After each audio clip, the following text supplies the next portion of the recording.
नमस्कार दोस्तों, welcome back. आप देख रहे हैं कॉफी विद सुमित जैन। दोस्तों, पाकिस्तान की फ्रस्ट्रेशन इतनी क्यों है कि 3 दिनों में जम्मू एंड कश्मीर में 3 हादसे किए गए हैं उग्रवादियों की तरफ से। 5 साल से चुप बैठे थे, उग्रवादी अपने आप को बचाने में लगे थे, लेकिन जब से मोदी जी ने थर्ड टर्म में अपनी शपथ ली है, तब से पागलों की तरह वो अटैक पे अटैक करते जा रहे हैं। उसका रीजन क्या है? ये फ्रस्ट्रेशन क्यों है पाकिस्तान की? कई मुद्दे हैं, सारे डिस्कस करेंगे डिटेल में, और हमें पता भी होना चाहिए। रीजन है, पाकिस्तान की जो पूरी उम्मीदें थी वो टिकी थी कि कहीं काश पप्पू प्रधानमंत्री बन जाए। पैंतरा बहुत अच्छा खेला था। पाकिस्तान हो, यूएसए हो, फ्रांस हो, फ्रांस का नाम ले रहा हूं मैं, और अभी अभी उजागर भी हुआ है। इसके ऊपर मैं डिटेल में वीडियो बनाऊंगा कि फ्रांस भी कैसे लगा हुआ था मोदी जी को हराने के लिए, और उनकी जो स्टेट, जो उनका नैरेटिव है, यानी कि गवर्नमेंट का, वो भी एंटी मोदी जी था। अब आप हैरान रह जाएंगे, वो वीडियो अलग से बनाऊंगा मैं। लेकिन पाकिस्तान पाकिस्तान की उम्मीद थी कि हमने सारी दुनिया को इकट्ठा करके, इंक्लूडिंग चाइना, हम एक पूरा माहौल बना रहे हैं मोदी जी को हराने के लिए, और मोदी जी हार भी सकते हैं। लेकिन हुआ क्या? हुआ इसके उल्टा। मोदी जी ने शपथ भी ले लिया, प्रधानमंत्री भी बन गए हैं, और राहुल गांधी ना तो वो जीता और ना ही उसका जूता रहा, क्योंकि धक्के खा खा के पूरे भारत में उसके जूते जो हैं वो घिस चुके हैं, और अब वो प्रधानमंत्री नहीं बन सकता दोबारा से। इसलिए पाकिस्तान की जो उम्मीद थी टूटती हुई दिखाई देती है। वो अपने आप को रेलिवेंट बनाना चाहते हैं। इलेक्शंस के टाइम पर फवाद चौधरी ने कितने वीडियोस, कितने ट्वीट्स किए कि कुछ भी कर दीजिए प्लीज, मेरे राहुल गांधी को प्रधानमंत्री बना दीजिए। उसने क्या हुआ है कि भारत का प्रधानमंत्री नहीं बोला, प्रधानमंत्री बना दीजिए। तो मेरी भी सजेशन है, इसे पाकिस्तान ही ले जाओ, हमारा भी भला हो जाएगा, आपका भी भला हो जाएगा, क्योंकि आप गधे हो, गधों को गधा ही चला सकता है। इसलिए राहुल गांधी आपके पास सुरक्षित काम भी करेगा, गधों वाला। और अब इसीलिए जो इनकी फ्रस्ट्रेशन है पाकिस्तान वालों की, क्योंकि ना तो राहुल गांधी वहां जा रहा है, ना वो यहां पे रहा है, तो फ्रस्ट्रेशन चरम सीमा के ऊपर पहुंच गई है। इसलिए 3 दिनों में 3 अटैक, आर्मी के ऊपर, सिविलियंस के ऊपर, और ये बढ़ते जाएंगे। क्यों? अपनी प्रेजेंस दिखाने वाले हैं, दिखाना चाहते हैं किसको? कश्मीरियों को, कि हम आपको नहीं भूले। अब इसकी डिटेल में एनालिसिस भी बड़ी जरूरी है कि 5 साल तक ये अपनी प्रेजेंस महसूस नहीं करवा रहे थे कश्मीरियों को। एकदम से ऐसा क्या आ गया? इतना फ्रस्ट्रेशन एकदम से कैसे आ गया? उसका रीजन है। रीजन ये है कि पिछले 30 सालों में पहली बार भारत ने कश्मीर को एक स्टेबिलिटी दी है, पॉलिटिकल भी, इकोनॉमिक भी। और जो पाकिस्तान है, वहां का जो कश्मीर है, पीओके, पाकिस्तान ऑक्युपाइड कश्मीर, वहां पर अब दंगे हो रहे हैं, लोगों की जानें जा रही हैं। जैसे 30 साल भारत में जाती रही, अभी पीओके में वो जानें जा रही हैं लोगों की। वो कहते हैं हमें भारत के साथ मिलना है। ऊपर से आग में घी का काम किया अमित शाह ने। उन्होंने भी बोल दिया कि जम्मू एंड कश्मीर के अंदर अभी जैसे हमने लोकसभा के इलेक्शंस करवाए हैं, वैसे ही असेंबली के इलेक्शंस भी हम करवाने वाले हैं। और जो डेवलपमेंट का काम है, अभी तो शुरुआत है, आगे आगे हम और भी डेवलपमेंट करने वाले हैं। ये चीजें पाकिस्तान को बर्दाश्त नहीं है। क्यों? क्योंकि उन्हें मालूम है कि अब जम्मू एंड कश्मीर के लोग वो आहिस्ता आहिस्ता भारत के साथ मिलना शुरू हो गए। अब वो पाकिस्तान की बात ही नहीं करते। जम्मू कश्मीर ने पाकिस्तान को इररेलेवेंट बना दिया है, और अपनी इररेलेवेंस को वो प्रूव कैसे करे? नंगे कराकर। ये जो अटैक्स करवा रहा है सिर्फ दिखाने के लिए, आप हमारे से दूर मत होइए, हम अभी भी आपके साथ हैं। अब जो होम मिनिस्टर हैं, उन्होंने पूरी एनालिसिस करके दिखाई, किसकी? जम्मू एंड कश्मीर की, कि हम बाधे हैं। सुप्रीम कोर्ट की जजमेंट है कि 30 सितंबर तक आपको यहां पर इलेक्शंस करवाने हैं, और यहां का जो पॉलिटिकल लैंडस्केप है, इसे हम हमेशा के लिए यूनियन टेरिटरी नहीं रखना चाहते। हम वहां पर स्टेट के इलेक्शंस करवा कर ही छोड़ेंगे 30 सितंबर तक। वहां पर पंचायती जो इलेक्शंस हैं, लोकसभा के ऑलरेडी हो गए हैं, जो कि लोग बोल रहे थे कि हो ही नहीं सकते। और उसका प्रमाण भी ये था कि वहां पर बढ़ चढ़कर इस बार वोटिंग भी है।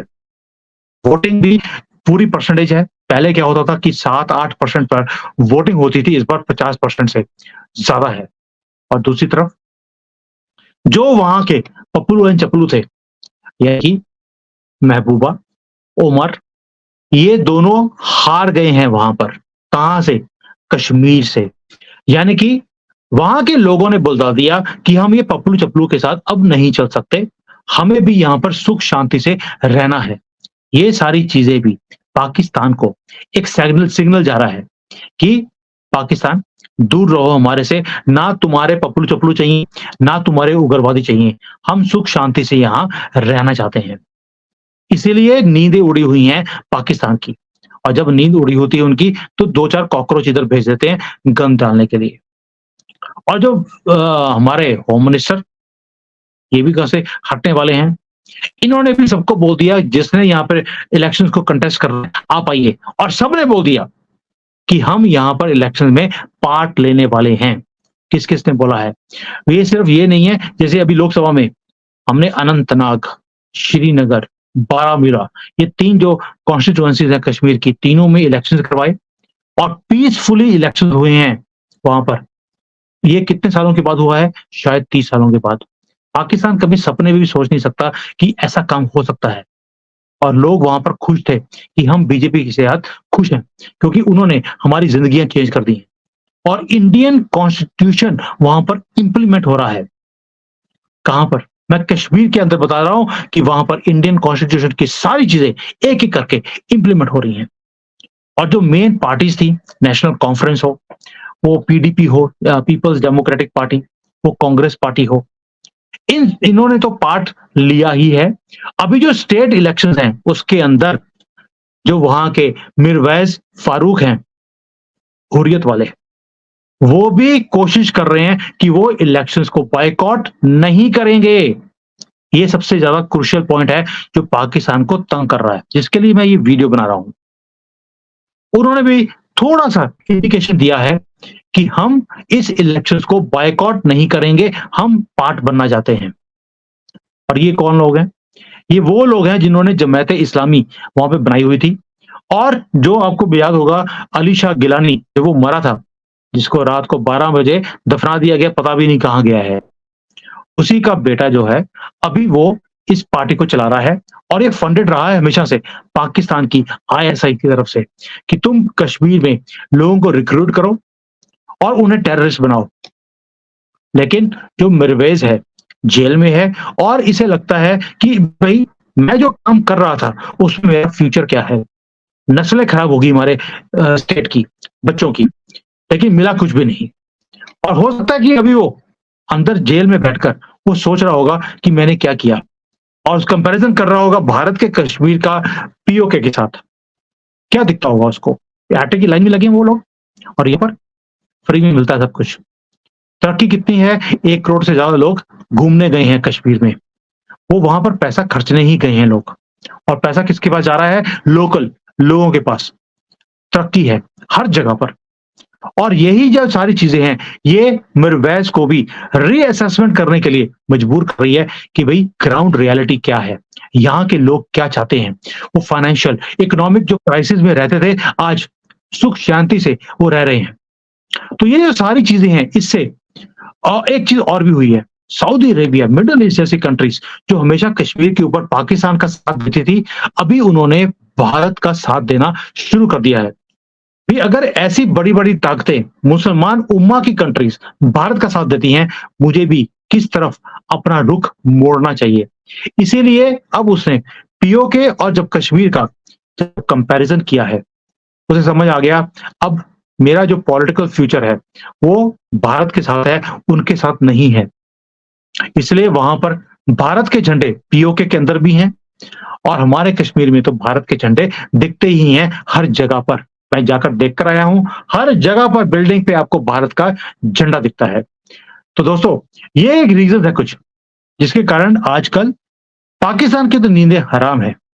और ये जो एरियाज़ हैं, पुलवामा, शोपियाँ, ये जो साउथ कश्मीर में जो ये सारे यहाँ पर आतंकी पैदा किए जाते थे, सेपरेटिस्ट, टेररिस्ट, ये सारे के सारे अब वहाँ पे खत्म है। सफाई हो चुकी है। वहाँ पर शोपियाँ में मैं जो एप्पल के गार्डन है, मैं वहाँ पे खुद जाकर आया हूँ, एप्पल गार्डन्स के अंदर। लोग आराम से अपना काम कर रहे हैं, उन्हें कोई मतलब ही नहीं है टेररिज़्म के साथ। और ये चीज़ें हो रही हैं, वहाँ पर जॉब की जनरेशन भी है, सेल्फ एम्प्लॉयमेंट की वहाँ पर अपॉर्च्युनिटीज़ को दिया जा रहा है, एंटरप्रेन्योरशिप अपॉर्च्युनिटीज़ इंक्रीज़ हो रही हैं, होटल्स बन रहे हैं। जो ये रेडिकलाइज़ेशन थी, वो आहिस्ता-आहिस्ता खत्म होती जा रही है प्लान्ड मैनर में, जो अमित शाह ने जिसके ऊपर इंडिकेशन भी दिया है। वहाँ पर एक ऐसा एटमॉस्फेयर है कि अब यूथ अपने आप को एक जिसको बोलते हैं मेन स्ट्रीम का पार्ट समझता भी है। और जो वहाँ पे यूथ है, उसके ऊपर उनकी जो प्रोफेशनल स्किल्स हैं, उन्हें डेवलप करने के लिए क्या काम किए जा रहे हैं, आपको अंदाज़ा भी नहीं है। पाकिस्तान इन चीज़ों के बारे में सोच ही नहीं सकता। उन्होंने वहाँ पर यूथ को सिर्फ़ बम कैसे फेंकना है, गोलियाँ कैसे चलानी है, उसके ऊपर ट्रेनिंग दी है। हमारे यहाँ पर जो प्रोफेशनल इंस्टीट्यूशंस हैं, आईआईटीज़ हो, आईआईएम्स हो, वहाँ पे हॉस्पिटल्स हों, वो खुल गए हैं, कश्मीर के अंदर।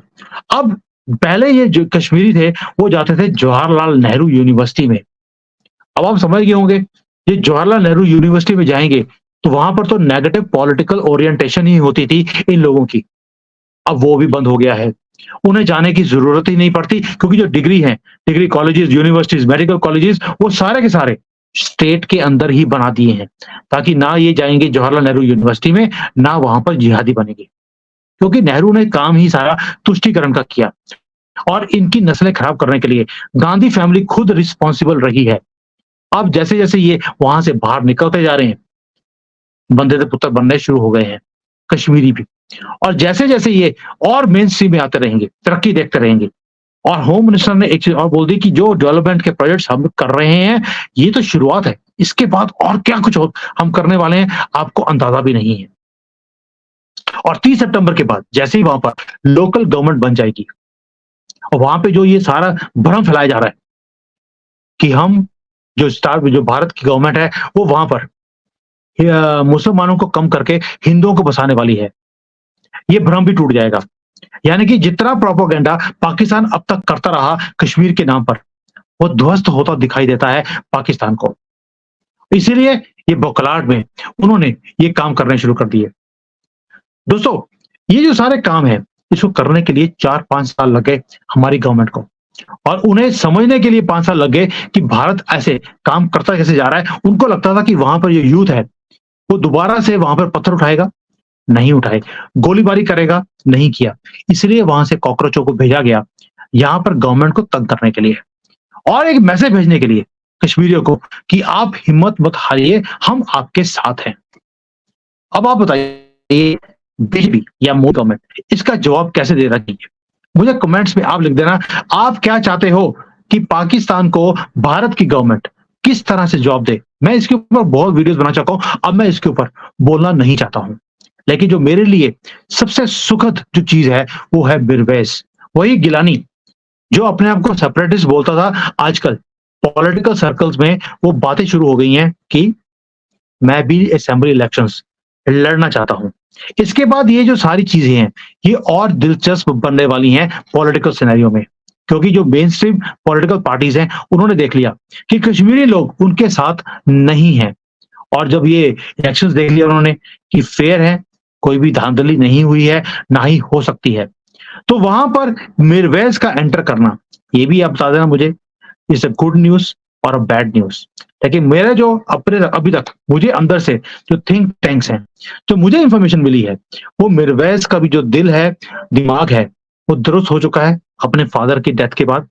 इर्रेलेवेंस उन्होंने देखी है पिछले 5 सालों में और उसे लगता है कि अगर मैं दोबारा से अपने आप को रेलेवेंट बनाना चाहता हूँ, तो मुझे यूथ के साथ जुड़कर काम करना पड़ेगा, इस स्टेट की तरक्की के लिए काम करना पड़ेगा। वरना यहाँ की यूथ जैसे उन्होंने मुफ्ती को या उमर को इर्रेलेवेंट कर दिया, कहीं मैं भी परमानेंटली इर्रेलेवेंट ना हो जाऊँ, पॉलिटिकल सिनेरियो से बाहर ही निकल जाऊँ। तो मुझे भी अपने माइंडसेट को चेंज करना पड़ेगा। अब ये जो चीज़ें हैं, ये तो आपके लिए भी म्यूज़िक होगा, मेरे लिए तो ये चीज़ें म्यूज़िक थी ही। और पाकिस्तान के लिए जितना हमारा यहाँ पर म्यूज़िक बढ़ता जाएगा, उतना वो नाचना शुरू कर देंगे, ढोलकियों की तरह। और देखते हैं आगे-आगे पाकिस्तान क्या करेगा। लेकिन उसके अगली हरकत से पहले मोदी गवर्नमेंट क्या करने वाली है, मेरी नज़र उसके ऊपर है। क्योंकि अब सनातनी भी बार-बार बोल रहा है, मोदी जी बहुत हो गया, सम्मान। अब हमें भी इस प्रॉब्लम का परमानेंट हल चाहिए। पॉलिटिकल पार्टीज़ ने तो हल निकाल दिया। आपस में बैठकर उन्होंने डिसाइड कर लिया कि वो भारत के साथ हैं, भारत के साथ ही रहेंगे। वहाँ के यूथ ने, वहाँ के लोगों ने भी ये मान लिया है। लेकिन अब पाकिस्तान को मनवाना, ये परमानेंटली बनवाना कि yes Kashmir was part of India, is and will remain part of India, ये उनको भी मनवाना, अब ये आपके हाथ में है। आप कितनी जल्दी करते हैं, ये आपके ऊपर छोड़ता हूँ। जय हिंद, वंदे मातरम एंड जय Shri Ram. Hi there. If you liked the video, please don't forget to smash the like button, subscribe to our channel, and activate the bell icon so that you receive all notifications whenever we upload a new video. Thanks for watching.